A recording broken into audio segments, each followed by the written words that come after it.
Durante décadas hemos visto que esto sucede y pasaré algunas preguntas. Señor Morley, quiero comenzar con usted.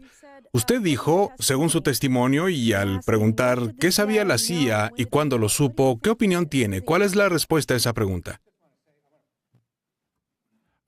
Solo quiero decir que para comenzar, soy demócrata y liberal y no me avergüenzo de ello. Eso forma parte de mi trabajo periodístico y de mi reputación de ser directo. ¿Qué sabía la CIA sobre Lee Harvey Oswald y cuándo? Muchísimo. 198 páginas de información estaban en el escritorio de la CIA cuando el presidente Kennedy partió hacia Dallas. Así que ese hecho fundamental debería guiarnos para comprender lo que sucedió. Entonces, ¿quién cree que disparó? No lo sé. No lo sabe, pero no cree que fuera Lee Harvey Oswald. Oswald no fue el autor intelectual de la muerte de Kennedy, incluso si disparó un arma ese día. ¿Quién cree que fue el autor intelectual de la muerte de Kennedy? Con base en la evidencia disponible, puede especificar con precisión quiénes eran los enemigos de Kennedy en las altas esferas de su propio gobierno, probablemente la CIA y el Pentágono. ¿Cuánto tiempo llevaba la CIA investigando a Lee Harvey Oswald antes del intento de asesinato? 4 años. ¿4 años? ¿Y cuáles son algunos de los puntos destacados del archivo de la CIA sobre Lee Harvey Oswald antes del asesinato? Comenzaron a leer su correo el 9 de noviembre de 1959 e interceptaron varias cartas entre él y su madre. Esas cartas fueron enviadas a James Angleton en el verano de 1962. En el verano de 1963, Oswald intentó infiltrarse entre los cubanos favoritos de la CIA en Nueva Orleans. Fue arrestado. El FBI envió informes sobre el arresto de Oswald al personal de Angleton. Sabían que había intentado infiltrarse en el grupo financiado por la CIA, que había sido arrestado, y luego se enteraron de que había intentado viajar a Cuba, una violación de la ley estadounidense en ese momento, y que había contactado con un oficial de la KGB en la Ciudad de México. Bien, señor Morley, ¿tenía la CIA o el FBI información de inteligencia antes del asesinato del presidente Kennedy que Lee Harvey Oswald tenía la intención de matarlo? No. ¿El FBI tampoco? No. Señor Morley, quiero preguntarle sobre el señor Angleton. ¿Quién es el señor Angleton?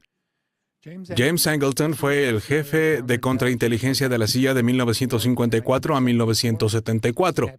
En ese periodo fue uno de los hombres más influyentes de la CIA, sirviendo bajo 4 directores diferentes. ¿Y qué le dijo a la Comisión Warren en 1963 y 1964?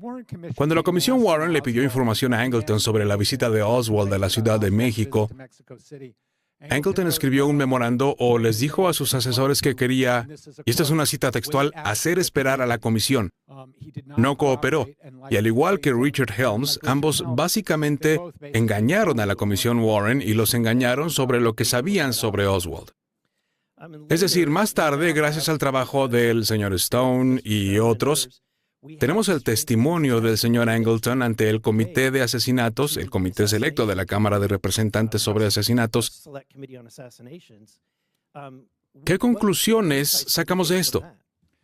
Este documento no se desclasificó por completo hasta el 18 de marzo, y allí supimos por primera vez que Angleton había mentido al Comité Selecto de la Cámara de Representantes cuando testificó en octubre de 1978 en un edificio de oficinas a 2 cuadras de aquí, y eso nunca se supo hasta el 18 de marzo. Y esa es una de las revelaciones más significativas que han surgido de esto. La gente dirá, bueno, no hay nada nuevo aquí.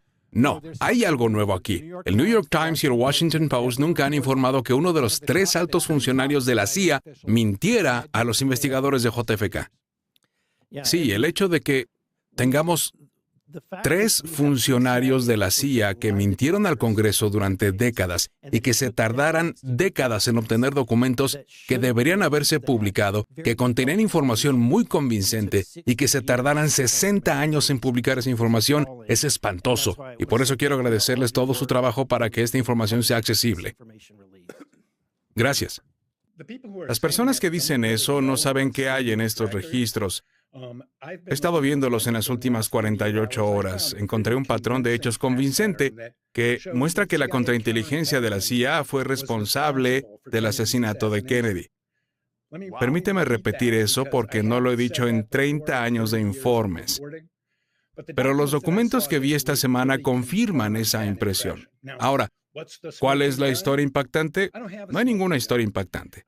Tengo un patrón de hechos, no una teoría, y el patrón de hechos muestra que los oficiales de contrainteligencia de la CIA se fijaron en Oswald para su reclutamiento como agente en 1959, lo pusieron bajo vigilancia durante los siguientes 4 años, y cuando la Comisión Warren y los investigadores de Kennedy llegaron preguntando, mintieron a la Comisión Warren, mintieron al Comité Selecto sobre Asesinatos de la Cámara de Representantes, mintieron a la Junta de Revisión de Registros de Asesinatos y a la Junta de Revisión de Registros del Asesinato, y la secrecía oficial todavía oculta los aspectos de lo que estoy hablando, por lo que aprendemos de los registros de JFK que se publicó está en esta profunda complicidad con Oswald previo al asesinato, el engaño que siguió, y estamos mirando hacia los documentos que aún no tenemos. Obtuvimos mucho la semana pasada. Este fue un avance muy significativo en términos de información de JFK, el desarrollo más positivo desde la década de 1990.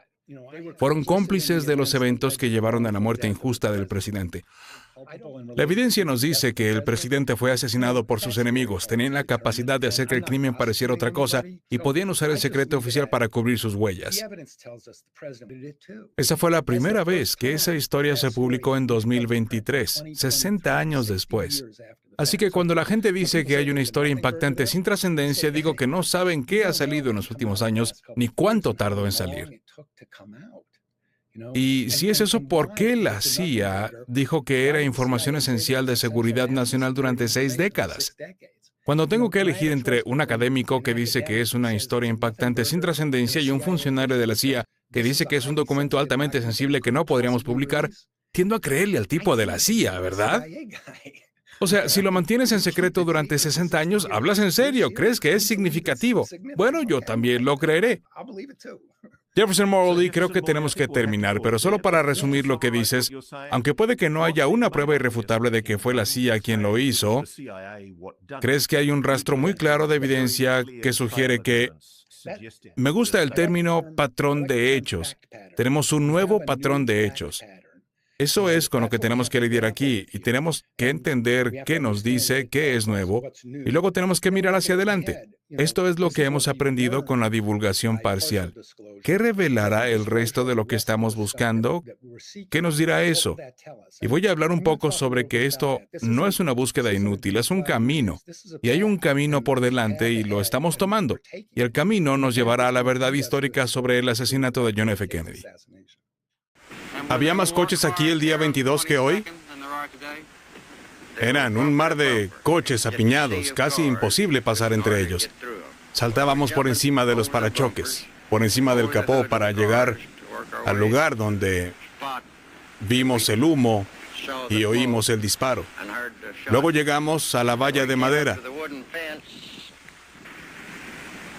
Señor Holland, se quedó aquí un rato mientras la policía registraba la zona, aproximadamente 15 minutos antes de tener que volver a mi oficina. Había unas 40 o 50 personas buscando por aquí. ¿Y qué encontró aquí? Muchas huellas detrás de este coche, barro en el parachoques. Miré a mi alrededor para ver si encontraba casquillos vacíos o alguna evidencia de un disparo y el casquillo expulsado del arma. Fue entonces cuando vi el humo del tercer disparo. ¿Es aquí donde estaba sentado el 22 de noviembre, señor Price? Sí, señor. ¿Justo aquí? Justo aquí, en este mismo lugar. ¿Y de dónde creía oír los disparos? ¿Detrás del paso elevado de allá? ¿O del triple paso elevado? Es de donde pensé que venían los disparos. ¿Y dónde vio al hombre corriendo? Detrás de esa valla de madera, frente a los coches, y detrás del edificio del depósito de Texas. ¿Le dio esa información al departamento del sheriff de Dallas el mismo día del asesinato? Sí, lo hice. Diría que unos 30 minutos después del asesinato. ¿Lo citó como testigo a la Comisión Warren? No, señor. No, señor. Vi humo saliendo de una motocicleta que salió de entre los árboles a la derecha del motor. Parecía una pequeña neblina, como si alguien hubiera disparado petardos o algo así. ¿Podría decirme cuántos disparos oyó? Más de 3. ¿De dónde creyó que vinieron los disparos? Sí, vinieron de un árbol, a la izquierda. Bueno, ¿hubo algo que le hiciera creer que los disparos vinieron de ahí? Sí, humo. ¿Vio humo? Claro que sí. ¿Podría decirme exactamente dónde vio el humo? Sí, de ese árbol. El señor Nicoletti me había pedido que cuando decidimos no hacerlo en Chicago y que me mudara a Dallas, cuando John F. Kennedy decidió ir a Dallas, una semana antes tomé el Chevrolet 63 que teníamos en ese momento y fui una semana antes. Recogí las armas y el contenedor que teníamos, lo cargué en el coche con todo lo que pensé que podríamos necesitar de diversa procedencia y me fui y conduje hasta Dallas. Al día siguiente, Lee Harvey Oswald pasó por el motel donde me alojaba, le habían dado mi ubicación y me llevó a un lugar al sureste de Mosquito, donde testifiqué las armas y calibré las miras para cualquier cosa que pudiera necesitarse. Estuvo conmigo unos días, allí condujimos, así que conocía todas las calles y no sabía si me encontraría con un callejón si algo sale mal y teníamos que huir de la zona. Sobre las 10:30, el señor Nicoletti me preguntó cómo me sentía al apoyarlo en esto. Me dijo que no dispararía a menos que fuera extremadamente necesario. Y le dije al señor Nicoletti, Dios mío, sería un honor para mí hacer lo que fuera para apoyarlo. Así que al disparar, el señor Nicoletti y yo disparamos aproximadamente al mismo tiempo, la cabeza avanzó y luego retrocedió. Y cuando tendré que decir que su proyectil impactó aproximadamente unas milésimas de segundo antes que yo, quizá eso fue lo que empezó a empujar la cabeza hacia adelante, lo que provocó que fallara en el ojo izquierdo, que el impacto se diera en el lado izquierdo de la sien. Y en ese momento, a través de la mira telescópica, presencié cómo todo, la materia y el cráneo, salían volando hacia la parte trasera de la limusina. Todos los que veían por televisión vieron a Jackie Kennedy salir a rastras para recogerlo, y yo observé cómo me agarraba una mano para volver a meterlo en el coche y guardar la bola de fuego en el maletín. Lo cerré y me quité la chaqueta y le di la vuelta para que en lugar de una chaqueta de vestir, tuviera una chaqueta gris, más o menos. ¿Cómo saliste de la plaza? Al salir de la plaza, caminé hasta el borde de la cerca del portón. No bajé las escaleras, sino que volví por el césped hasta la calle sin salida que termina allí, junto al estacionamiento, y me dirigí a, creo que es Houston, al otro lado de Houston, a uno de los estacionamientos del Dallas, Texas. Cuando subí al coche, el señor Nicoletti ya estaba dentro, al igual que Johnny Rosselli. Me subí y me fui.